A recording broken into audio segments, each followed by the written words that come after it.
Hola a todos, buenas noches. Aquí Chato de Diario Cripto. Bueno, y quiero compartirles, voy a tratar de ser breve con esto, compartirles un poquito como mi pensamiento respecto al mercado, lo que está pasando ahora mismo y bueno, para dónde considero que pueden tomar rumbo las cosas.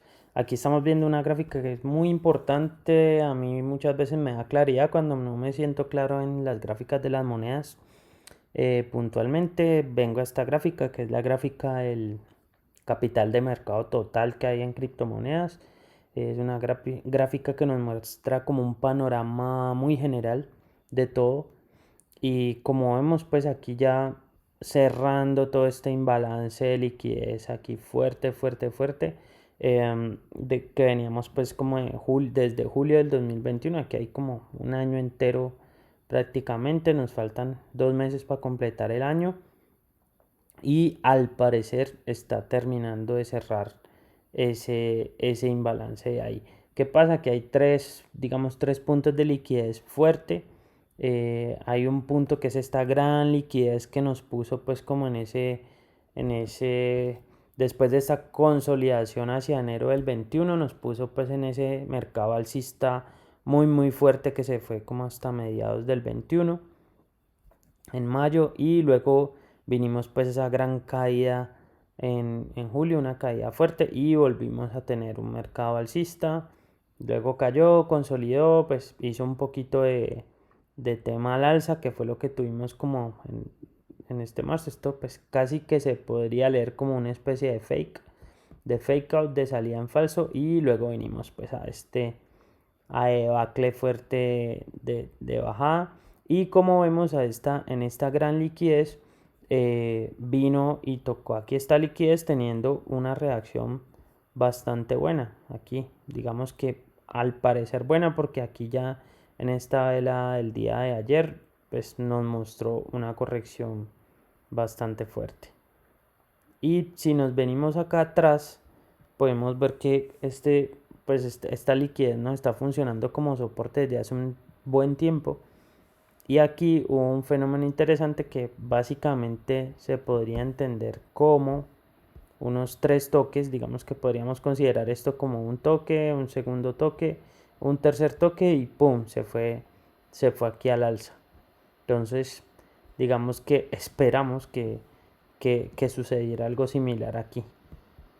Entonces aquí vendríamos ojalá a un segundo toque por acá como en inicios de junio, finales de mayo.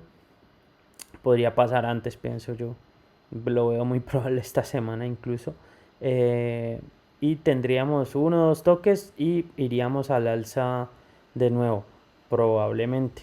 Digamos que es muy importante ver lo que puede suceder en este punto de esta liquidez. Es muy importante que veamos cuáles son las reacciones. Aquí ya reaccionó de buena manera. Si vemos, las reacciones son fuertes aquí, muy muy fuertes al alza. ¿Ya? Son reacciones digamos de alta entrada de liquidez.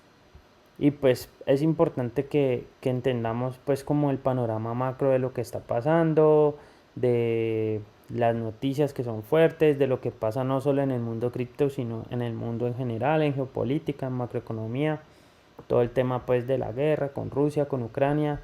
Por ejemplo, la noticia de hoy es bien interesante lo que pasa pues con Suecia y Finlandia solicitando entrar a la OTAN, la respuesta que dio casi inmediato el gobierno ruso respecto al tema. Entonces se pone la cosa tensa, los mercados empiezan a contagiarse pues de esos miedos y empiezan los temas a corregir pues los diferentes mundos pues de inversión o índices y mercados empiezan a sufrir. Estamos en términos generales pues en una suerte de depresión económica pues que nadie la acepta, pero pues temas hiperinflacionarios en la mayoría de países. Tristemente en Colombia es súper alta. Entonces eso es importante que lo entendamos. Fuera de eso, digamos que los grandes protagonistas de los mercados económicos están un poco tarde para entrar en cripto. Entonces van a hacer lo que usualmente hacen cuando llegan tarde a otros sectores del mercado. Entonces llegaron tarde a la tecnología, bajaron la tecnología hasta donde ellos querían comprar. Y eso es lo que está sucediendo en cripto en cierta manera. Y bueno, no sabemos en qué punto ellos quieren comprar, pues han ido haciendo lo que se conoce como DCA, que es digamos que hacer compras, promediar los precios de compra. eh, pero yo pienso que ellos quieren comprar, entrar sobre todo a Bitcoin y a Ethereum muy abajo. Entonces van a seguir haciendo cosas como lo que le hicieron a Luna. El movimiento de Luna no es una novedad. Si vamos al mundo de las acciones y los commodities, sobre todo en las acciones, perdón, es un tema que se conoce como shorting, que es lo que le iban a hacer, por ejemplo, a GameStop y a estas compañías con las que los famosos estos apes de Wall Street Bets se hicieron millonarios porque detectaron eso y entraron y jodieron pues a los fondos, a los grandes fondos de inversión porque no pudieron hacer el shorting y se quedaron con grandes pérdidas, incluso quebraron creo que 2 o 3 de esos fondos. Pero básicamente a Luna lo que le hicieron fue que encontraron una debilidad grande y, y los atacaron por ahí y los shortearon y hicieron una cantidad de plata muy muy importante pues y bajaron ese prácticamente casi que destruyeron pues ese criptoactivo y un proyecto que era muy interesante. Entonces es importante que tengamos eso como en la mente cuando estamos metidos en esto, la volatilidad eh, y digamos que cosas como lo de Luna, pues si bien es muy triste lo que pasó, hay mucha gente que lo ha perdido todo literalmente hablando, eh, también nos muestra como el gran miedo que tienen los grandes capitales de todo lo que representan los criptoactivos como tecnología, como el tema de la descentralización, de esa autonomía de los entes pues como bancarios grandes, de los gobiernos, etcétera, la globalidad que tiene como tecnología, el tema de la seguridad, el tema de la trazabilidad, el tema de ser vos el dueño de tus datos. Entonces yo creo que mucho de eso, digamos, mucho de lo que estamos viendo refleja el temor de los grandes inversores, el temor de los, digamos, de los protagonistas institucionales en el esquema macroeconómico pues mundial y digamos que haciendo esa lectura, en cierta manera para mí es bueno que estén tan preocupados y que ataquen tanto los criptoactivos, casi que me parece que confirma lo importantes que son y lo importantes que van a ser en el escenario pues mundial del tema económico.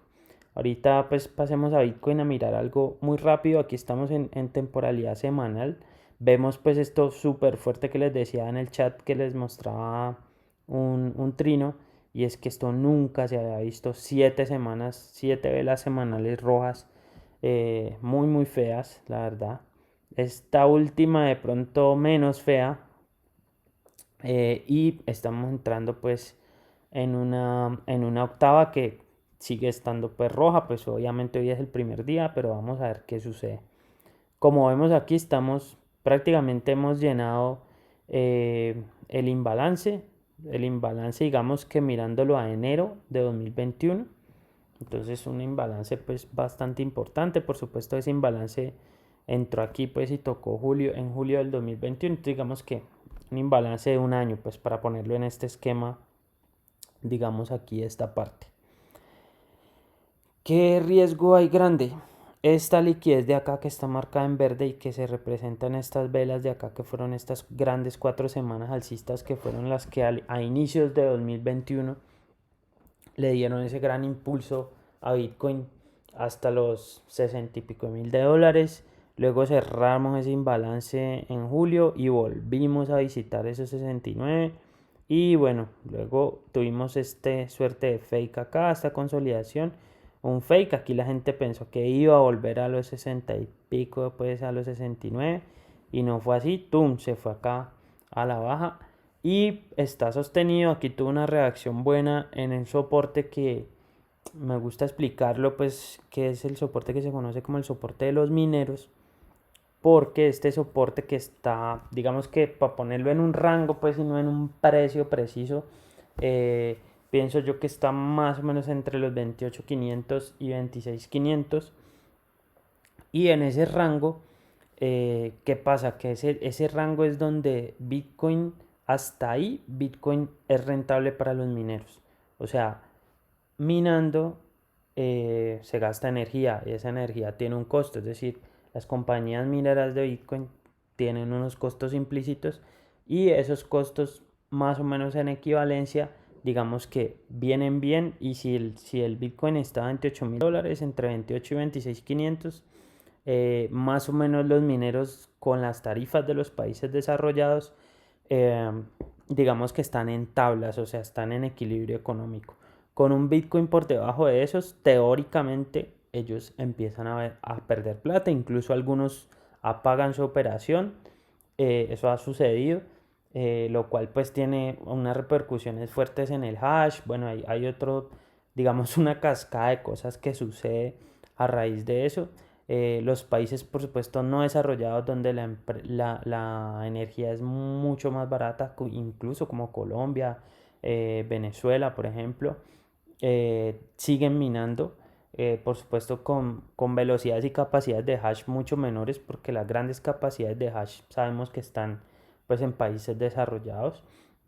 Entonces, ese es un tema muy, muy interesante porque los mineros también tienen un músculo fuerte para mover el mercado, porque son básicamente ballenas. Recordemos que hay sindicatos de compañías mineras, o sea, varias compañías mineras que están unificadas como agremiadas y tienen poder fuerte para mover el precio. Entonces, digamos que esa es una de las razones por las cuales ese se vuelve un soporte duro. Y cuando venimos aquí a hacer pues como backtesting pues o retrospectiva, aquí miramos que Bitcoin ha rebotado muy bien en la semanal pues en ese soporte. Vemos un toque aquí, un toque aquí, un toque aquí. Aquí también vemos varios toques cuando Bitcoin, digamos que superó esa resistencia y se volvió soporte, y aquí pues como que la reconfirmó en varias ocasiones. Y son muy importantes estos tres toques porque si se fijan versus lo que estamos hablando ahorita en el mercado total, estos tres toques puede ser algo similar que veamos acá. Digamos que lo que preocupa aquí un poquito es que esta vela siempre fue, digamos que bajó más de lo que debía versus este soporte. Yo me alcancé a asustar porque dije, bueno, aquí botó el soporte de los 28, va a 26.5, si bota el 26.5, nos fuimos. Y bueno, casi que nos vamos, digamos que llegó hasta lo más bajo fue 26.736. Y esperemos que en este ciclo bajista, que yo pienso que va a seguir y va a hacer un par de toques más, no se baje de ahí, porque si baja de ahí, ya estaríamos hablando que nos espera por acá este 0.88 en el 23.300. Y bueno, de ahí para abajo digamos que habría una caída libre fuerte donde el siguiente soporte duro está más o menos alrededor de los 19-20 mil dólares. Lo cual sería, digamos que en mi opinión personal, muy poco probable. Entonces pienso que podemos esperar, digamos que más toques a este soporte, digamos a esa zona de soporte que yo le llamo de los mineros. Y después, teóricamente, tendríamos un nuevo ciclo. Un nuevo ciclo que yo lo estaría esperando para agosto. Pero digamos que no nos podemos atener solamente al análisis técnico, solamente al tema de los fundamentales, sino a los casos de uso, a todo este tema regulatorio que estamos en 1 o 2 años, digamos en todo un año, llevamos más o menos todo un año empezando regulaciones, adopciones de algunos países. Los países no terminan de entender las criptomonedas, no terminan en decidirse si las banean, si las prohíben, si las regulan, si sacan sus propias criptos. Yo creo que muchos países están como terminando de decidirse, y eso va a ser muy importante para lo que, o sea, lo que decían los países y la posición que decían asumir frente a todo este tema va a ser muy importante para lo que pase. Y eso por otro lado, digamos, del lado civil, o sea, del lado no gubernamental, el tema de la adopción es lo que va a presionar precisamente las regulaciones, digamos, sensatas por parte de los estados, de los diferentes gobiernos del mundo, y por supuesto la no desaparición de las criptomonedas. Yo pienso que mi opinión personal no es asesoría financiera, es simplemente lo que hacemos en Diario Cripto, compartir con ustedes lo que nosotros conocemos y chévere, generar espacios de discusión y aprendizaje para todos. Pienso que cripto está aquí para quedarse, sobre todo pues la reina que la estamos viendo aquí, Bitcoin, y va a ser muy interesante, es un mundo de una volatilidad altísima. Por ahora, cuando llegue la gran adopción, vamos a ver volatilidades, digamos, no tan fuertes hasta que lleguemos pues digamos, a lo que yo pensaría que va a ser casi que uno de los últimos halving que vamos a tener, y el momento en que, digamos, lo que rija el precio de Bitcoin sea la escasez, donde el momento donde se hayan minado el último bloque de Bitcoin va a ser el momento en que realmente Bitcoin se va a convertir en lo que mucha gente dice y repite sin entenderlo muy bien muchas veces. En ese momento es que se va a convertir en el famoso oro digital, porque ya empieza la escasez. Hoy todavía falta por minar una porción de Bitcoin que es pequeña, la verdad. Y seguramente se va a minar muy rápido porque cada vez hay más compañías mineras y más maneras de minar, digamos, con más efectividad, costo-beneficio y velocidad. Entonces es muy probable que ese momento llegue más temprano que tarde. Entonces, bueno, mi pensamiento a futuro es que van a haber esos 2 o 3 toques y va a ser definitivo lo que suceda en este soporte de acá de los mineros y en la liquidez que les mostraba del mercado total.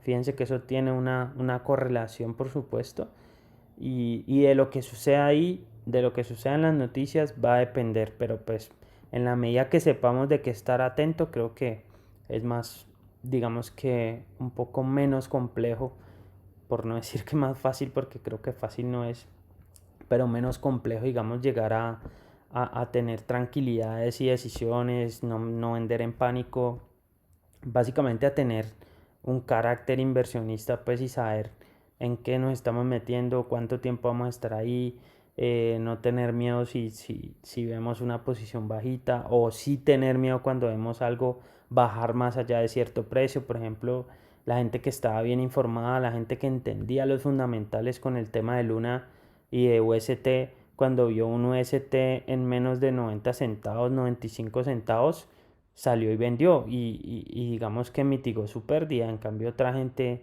que no entendía, que no estaba informada, que simplemente invertía porque veía el youtuber, porque veía el Twitter o el TikTok, pues terminó perdiéndolo todo. Incluso ya hay casos, pues, gente que está hablando en Reddit de cosas terribles, de suicidarse, etcétera. Y básicamente yo pienso que es por desinformación, porque si uno está informado, puede tomar decisiones, puede programar ventas, puede proteger sus posiciones, eh, poner take profits, poner stop loss y digamos que manejar la cosa de una manera mucho más efectiva. Entonces nada, un abrazo, que tengan buena noche y espero sea de utilidad todo lo que les compartí hoy. Saludos.